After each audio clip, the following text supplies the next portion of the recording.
Salut les amis, ces premières images que vous venez de voir, ce n'est pas un nouveau film de cascade, c'est pas Rémi Julienne, pour qui j'ai un peu travaillé, pas longtemps, mais c'est ma ville de Dijon, capitale de la Bourgogne, une ville si tranquille, si tranquille.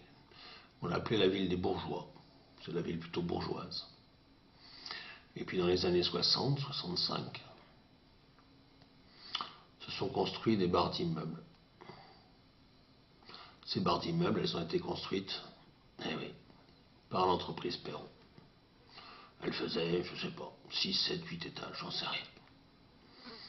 Et mon papa, quelques années avant de mourir, a vu détruire ces barres d'immeubles au Grésil. C'était bien, il fallait le faire. C'était des barres sans âme, sans âme. On avait entassé des travailleurs. Pourtant, le maire de l'époque avait tout fait pour ne pas industrialiser cette ville. Il avait compris. Il avait compris qu'effectivement, les villes industrielles avaient vocation, un jour, à mourir. Parce que l'industrie, c'est ça. On se sert des peuples. Et quand on n'en a plus besoin, on les met au chômage. Et voilà le problème, c'est qu'ils logent là, ils sont nés là, bien souvent. Et quoi faire? Quoi faire avec ces gens-là? Et puis, quand ce maire a disparu, eh bien, c'est les mairies socialistes qui ont pris la suite et qui se sont empressés de développer des zones artisanales, des zones industrielles. Il y a eu l'affaire Whirlpool à une époque, je me souviens. C'était dans les années 75, je pense. Où tout d'un coup, cette usine qui s'était montée, moderne, avec des aides de l'État, bien évidemment, comme d'habitude, parce que c'est toujours le même scénario. Et bien tout d'un coup, cette usine allait fermer. Moi-même, j'ai travaillé en intérim dans des usines comme ça. Et l'ambiance n'était pas très joyeuse. Parce que c'était sur la fin. C'était les années 75, 76, 77, je pense. Et la crise commençait à arriver. Les 30 glorieuses, c'était terminé.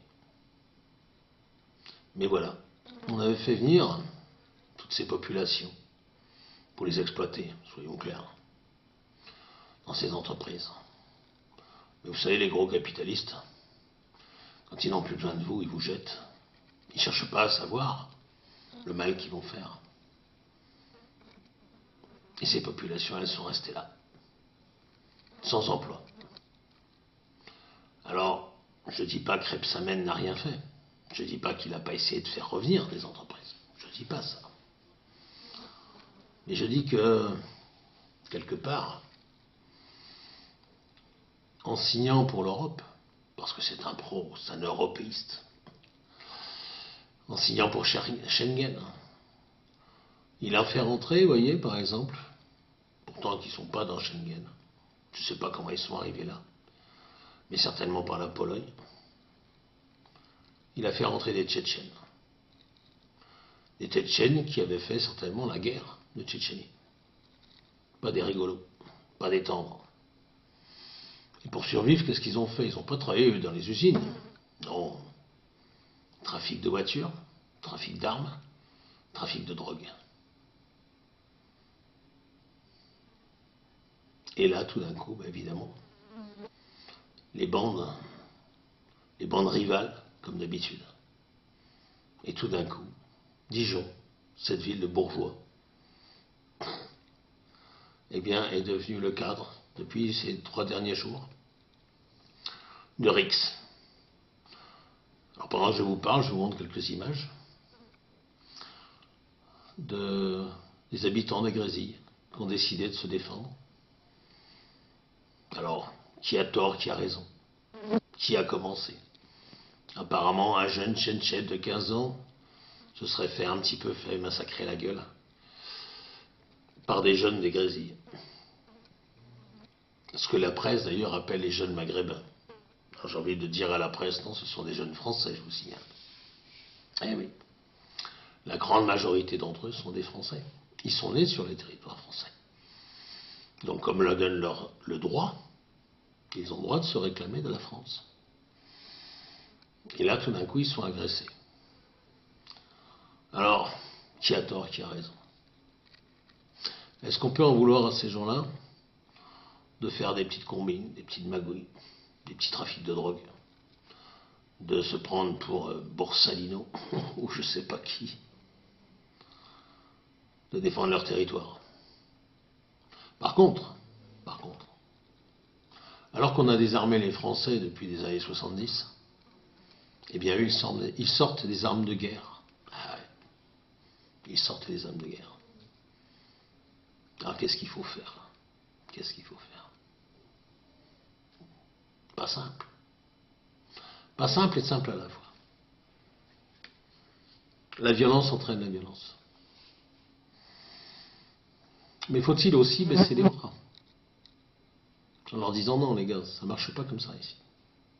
Maintenant d'un autre côté, ils sont agressés par des Tchétchènes. Pour eux les Tchétchènes c'est les étrangers, parce qu'eux ils sont français. Donc ils défendent leur quartier. Et vous savez ce qui va se passer dans les semaines qui vont venir, si ça continue comme ça. C'est tous les quartiers de France défavorisés qui vont se lever. Et c'est le début. Alors ils ont essayé avec le cocovirus de nous foutre la merde. Ils essayent avec l'histoire Traoré, cette jolie famille qui a détourné quand même un paquet de pognon à la sécurité sociale. Il faut quand même ne pas l'oublier quand même. Que la mort du frangin soit due à des flics peu scrupuleux, c'est possible. C'est pas à moi de juger. Je ne connais pas suffisamment les éléments du dossier. Mais en attendant, aujourd'hui, la frangine Traoré, moi je vous donne mon billet, qu'elle est financée, vous savez par qui? Par une gentille ONG humaniste qui est en train de foutre le bordel aux États-Unis et qui va foutre le bordel en France. Faut pas rêver. Alors vous voyez, moi je vais vous dire, si je suis ministre de l'Intérieur, je rencontre le ministre de la Justice, je rencontre Bercy, et je lui dis voilà, vous allez me prendre des photos de tous les meneurs, et vous allez m'éplucher leur compte en banque. Vous allez m'éplucher comment ils vivent ces gens-là. Quelles sont leurs ressources? Est-ce qu'ils travaillent? Est-ce qu'ils sont en RSA? S'ils sont en RSA, quel est leur niveau de vie? Il y a 25 ans de ça, 25 ans. Facile. J'ai rencontré un des directeurs des impôts dans ma famille, des amis de ma famille. Ouais, 25-30 ans peut-être. Non, 25 ans je pense. Et on a eu une grande discussion. Et à l'époque, le ministre de l'époque, je ne sais pas qui il était, avait donné aux inspecteurs des impôts un ordre, pas con d'ailleurs. Je crois que c'était sous Sarkozy d'ailleurs. Bon, je ne l'aime pas particulièrement, mais bon, quand il a fait des trucs pas cons, il faut quand même le suivre. L'idée c'était quoi? C'était de dire voilà, maintenant vous allez regarder les plus belles voitures du parc français, enfin du parc de vos régions, et vous allez voir le profil des propriétaires. Bah oui. Parce qu'un trafiquant de drogue, quand il a du cash, ça le démange. D'avoir une moto à 20 000 balles, d'avoir une voiture à 100 000 balles, alors qu'il est au RSA. Évidemment, le RSA étant, vous l'imaginez, une couverture. C'était une bonne idée. Et voilà, l'idée n'a pas eu de suite. Parce que c'était rentrer dans la liberté des gens. Non, ce n'était pas la liberté des gens. C'était justement, et au contraire, c'était le moyen de démasquer les trafiquants de drogue, de démasquer les trafiquants de voitures volées, de motos volées, les escrocs. C'était le bon moyen. Mais non. Bien qu'il y ait eu des ordres en haut de Bercy, du ministère de l'Intérieur, du ministère de la Justice, eh bien le service des impôts, laissez tomber. Peut-être trop de travail pour eux, je ne sais pas. Et voilà où on en arrive aujourd'hui. On en arrive à ça. Alors la problématique, c'est quoi? C'est qu'arrivé à un certain stade de délinquance, parce que c'est de la délinquance, il n'y a pas d'autre mot, est-ce que la solution, c'est quoi?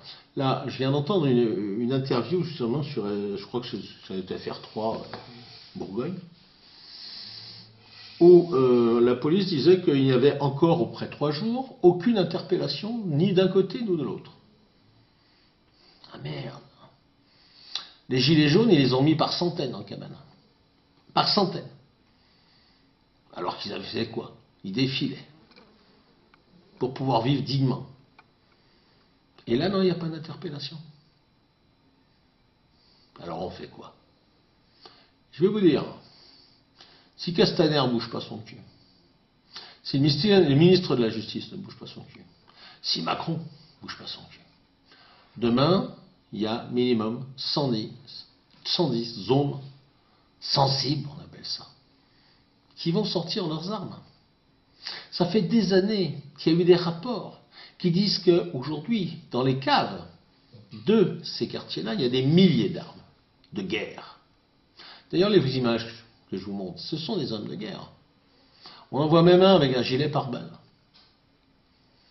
Pour acheter un gilet pare-balles, aujourd'hui, déjà, ça coûte une blinde. Et puis, c'est pas tout le monde qui peut acheter ça. Ben oui, ils en ont. Alors, ils viennent d'où? Alors, le plus drôle, c'est qu'ils viennent bien souvent, justement, de Yougoslavie et de Tchétchénie. Vous savez, le monde des bisounours, c'est mort. Moi, je parle, c'est de la famille, toute ma famille est dijonnaise. Toute ma famille est dijonnaise. Je suis né à Dijon. 3 générations de Dijonnais, minimum. Je suis triste. Très triste. Parce qu'à cause de politiciens véreux, je dis bien véreux, carriéristes, on a laissé faire. Je vous l'ai dit, moi j'étais patron du Front National de la Jeunesse.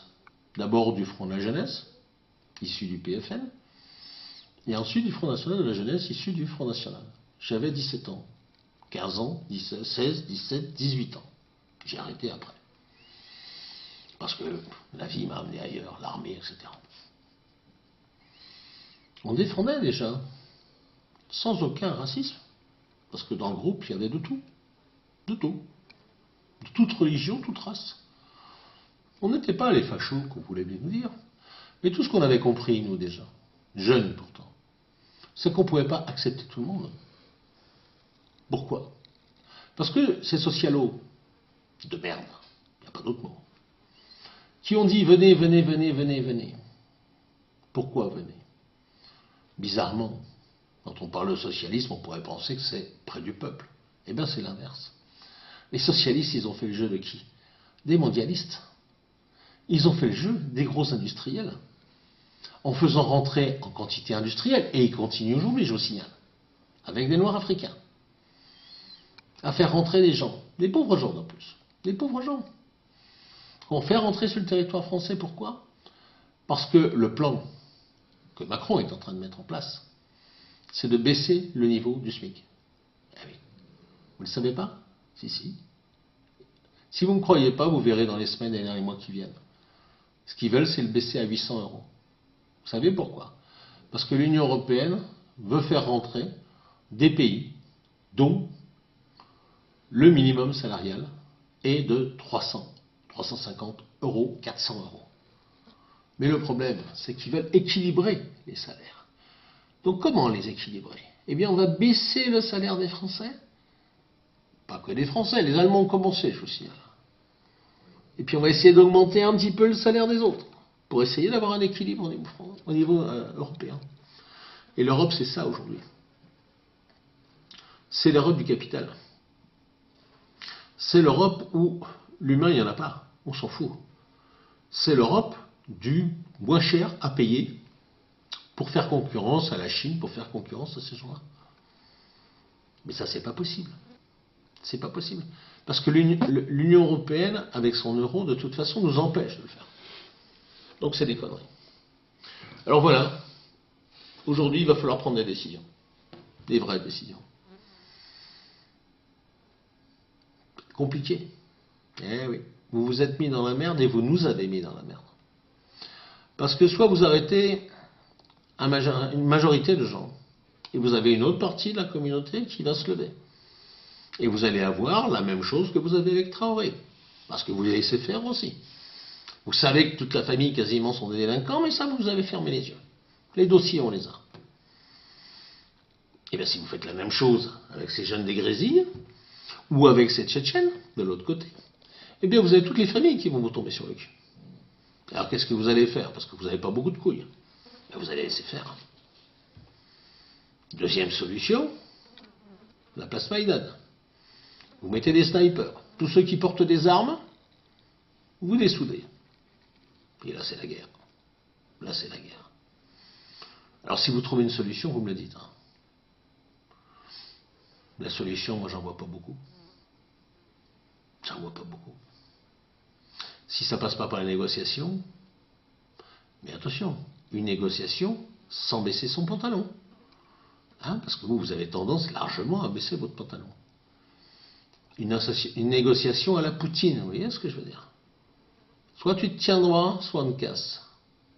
Parce qu'on pourra te casser. Si tu te tiens droit, on oublie. Allez, on tourne la page. Tu vois? On donne une deuxième chance. Et puis les Tchétchènes, je vais vous dire moi mon sentiment. Vous les renvoyez à Poutine, il va s'en occuper. Il n'y a pas de souci. Voilà. Comme Poutine avait dit, moi, je ne peux pas juger les gens, je ne peux que les envoyer au Créateur qui lui-même les jugera. Ben, vous voyez ce que je veux dire. Voilà. Voilà où en est la France. J'en ai parlé il y a quelques années à des membres de ma famille, que je ne citerai pas. On m'a sauté dessus en me disant « Ouais, mais tu pars en délire, là. Ça n'arrivera jamais. Il n'y aura jamais ça en France. » Ah ouais? Et le pire, c'est que là où ça commence, c'est dans ma ville natale. Ouais.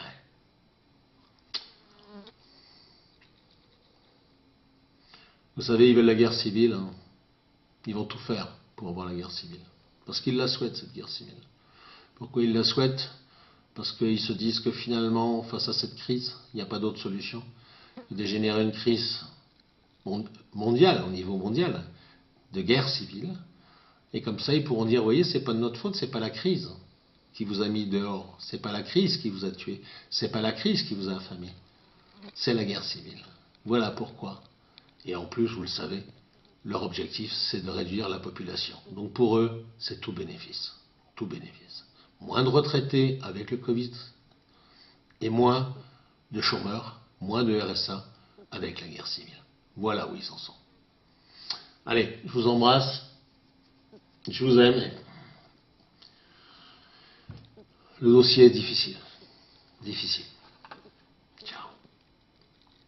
Prenez soin des vôtres. Mettez-les à l'abri.